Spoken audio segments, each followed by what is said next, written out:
Если ты видишь в названии филамента слово Refill, скорее всего он продается без катушки. Основная идея в том, что ты печатаешь одну катушку разборную для себя и постоянно ею пользуешься. Тем самым ты понижаешь количество производимого бесполезного пластика в виде одноразовых катушек. И вместо того, чтобы печатать такую мастер-катушку, я решил переделать одну из неразборных катушек от компании Fiberlogy. И в этом видео я покажу, как я это делал, возможно тебе это пригодится.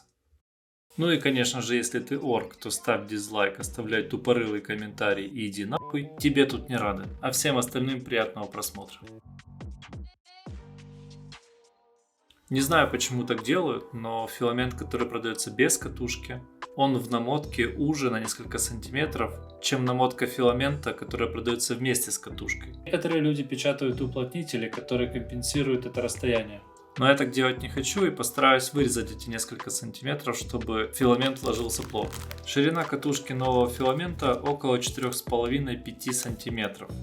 Я буду ориентироваться на 5 сантиметров. Для того, чтобы ровно отмерить 5 сантиметров по всей окружности, я в документе создал таблицу с одной колонкой и шириной в 5 сантиметров и распечатал ее. Вырезав, я приложил шаблон к катушке и просто обвел маркером. Таким образом я получил нужное мне расстояние по всей окружности. Кроме этой маленькой пилы у меня ничего другого не было, поэтому я прошелся ей вдоль всей окружности, пытаясь не перегреть пластик.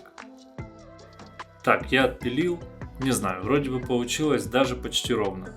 Острые края и неровности я обработаю наждачной бумагой. На второй части остался этот лишний сантиметр 2, который я попытаюсь убрать фрезером, наверное, потому что пилой пилить мне не понравилось.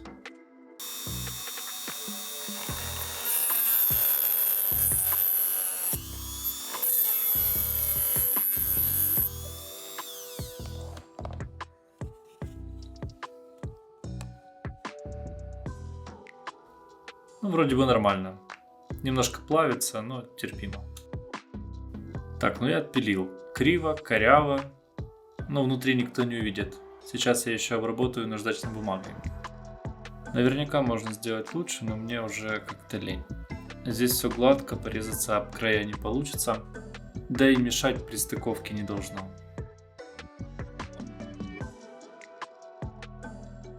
Тогда я забыл нажать запись и не записал, как разбирается, поэтому сейчас покажу.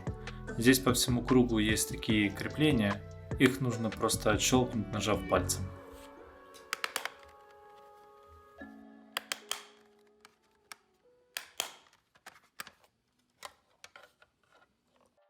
Распечатка соединительных деталей займет примерно часов 5-6. Ссылки на файлы этих деталей я оставлю в описании.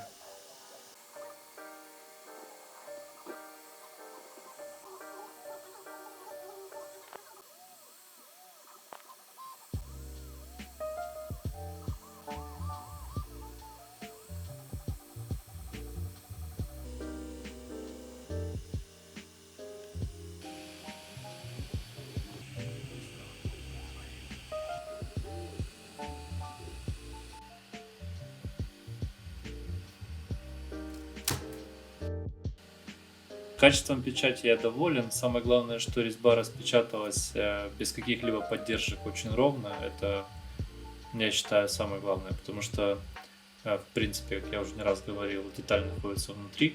И получается, что самый важный элемент здесь это резьба.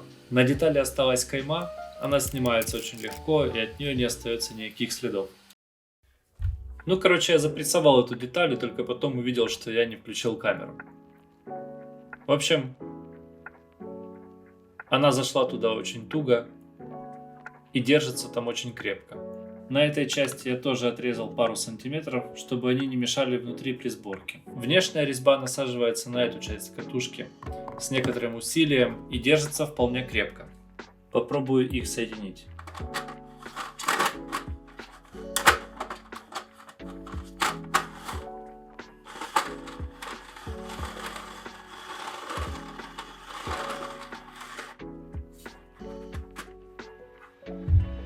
Неплохо.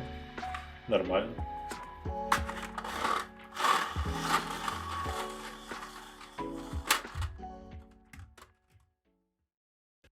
Сборка очень простая, я не буду это комментировать. Вместо этого сделаю небольшой анонс. На следующей неделе будет видео о том, как я собираю термокамеру для 3D принтера. Если тебе интересно, заходи, посмотри. Буду рад тебя видеть. Если ты, конечно, не ебаный орк. Также я уже монтирую видео, небольшое видео про экшн-камеры на квадрокоптерах. Если тебя интересует эта тематика, тоже приглашаю посмотреть. Еще на подходе видео о том, как я разрабатываю Fusion 360 настенный-держатель для гитар. Мототематика поки що закрита, зима.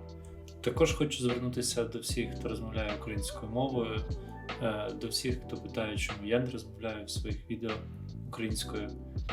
Тому що не всі, хто розмовляють російською, довбойоби, наприклад, є такі країни, як Казахстан чи країни Балтії. І завдяки тому, що я розмовляю в своїх відео російською, ці люди можуть їх дивитися. Я залюбки перекладав би свої відео ще на польську і англійську, але немає стільки часу, на жаль. Дякую за увагу.